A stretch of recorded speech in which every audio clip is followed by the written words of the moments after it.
Okay, class 9. It first fight was being done. So the last line I'm repeating. Um, it is she was standing on a little high hump on the plateau, eating a piece of fish. The sight of the food maddened him. So up to this we did in the last class. Okay. So the mother was having a food with her, and this sight of the food of the mother really put in the mind of the little seagull a kind of sensation, and he was very much eager to have have the piece of food. Gay Gaga, he cried, begging her to bring him some food. So Gay Gaga, this is the signal that the young seagull gives to his mother to bring some food.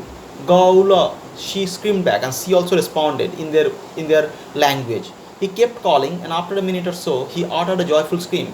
He kept calling, and after a minute, 1 minute passed, and he uttered means that responded a joyful scream.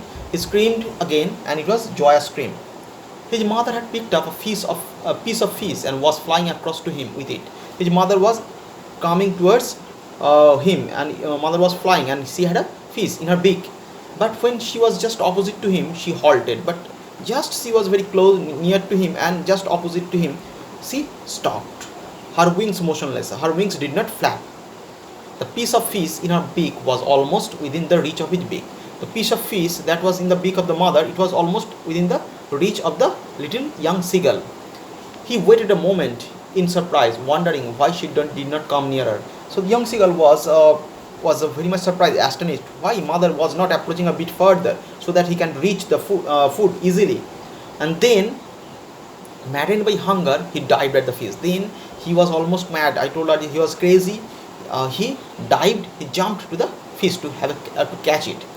With a loud scream, he fell outwards. He falls down, and he was screaming outwards and downwards. He was falling outwards and downwards. He was screaming.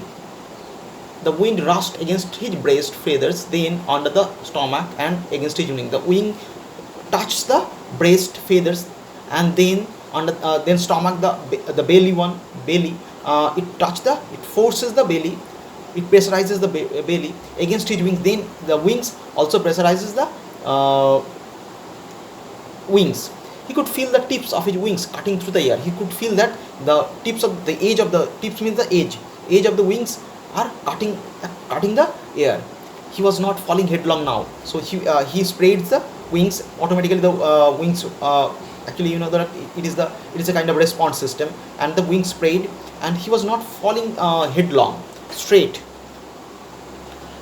He was soaring gradually. Soaring means going up gradually, downwards and outwards. He was falling down, but now he's falling down, but now he is about to fly up, soaring downwards and outwards. He was no longer afraid. Then he flapped his wings. Then he moved the wings once, and he shot upwards. Then he went up. He uttered a joyous scream and flapped them again. Flap means the as if you move the wings, it's called flapping or fluttering. He soared higher. His mother flew past him, her wings making a loud noise. Her mother was quite happy. She flew past. Flew past the young seagull. He answered her with another scream. Then his father flew over him, screaming. The father was also happy. They were also flying around him. Then he saw his two brothers and sisters flying around him. He saw that his brothers and sisters, they know how to fly. They came, and they also joined him. He saw a vast green sea beneath him, and he turned his beak sideways and crowed amusedly. He saw a vast green sea beneath him. He saw there is a green sea. He turned his beak sideways, so, like this, and crowed amusedly. Amusement means happiness. Crow means making a sound. His parents and his brothers and sister had landed on this green floor in front of him. So green seabed.